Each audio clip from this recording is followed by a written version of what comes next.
నోట్ల రద్దు తర్వాత బ్యాంకుల్లో ఎంత డబ్బు డిపాజిట్ అయింది, ఏ రాష్ట్రాల్లో ఎంతెంత సొమ్ము పోగుపడింది, వీటిపై ఆర్బీఐకి కేంద్రం మరోసారి ఆదేశాలు ఇచ్చింది. మొత్తం బ్యాంక్ ఖాతాలో డిపాజిట్ అయిన డబ్బును లెక్క చెప్పాలని కోరింది.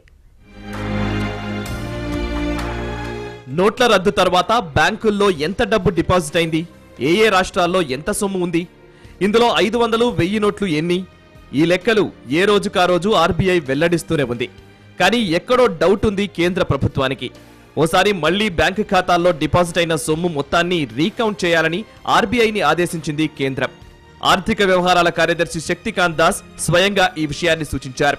డిసెంబర్ నెలాఖరుకి బ్యాంకులకు పూర్తి స్థాయిలో నగదు చేరవేసేలా చర్యలు తీసుకుంటున్నామని, విత్డ్రా లిమిట్ ను ఎత్తివేయనున్నట్లు ఆర్బీఐ అధికారులు తెలిపారు. ప్రస్తుతానికి 12,44,000 కోట్ల రూపాయలు తిరిగి బ్యాంకుల్లో జమ అయినట్లు ఆర్బీఐ తెలిపిందని, పాత నోట్ల డిపాజిట్లను రీకౌంట్ చేయాలని కోరినట్లు తెలిపారు.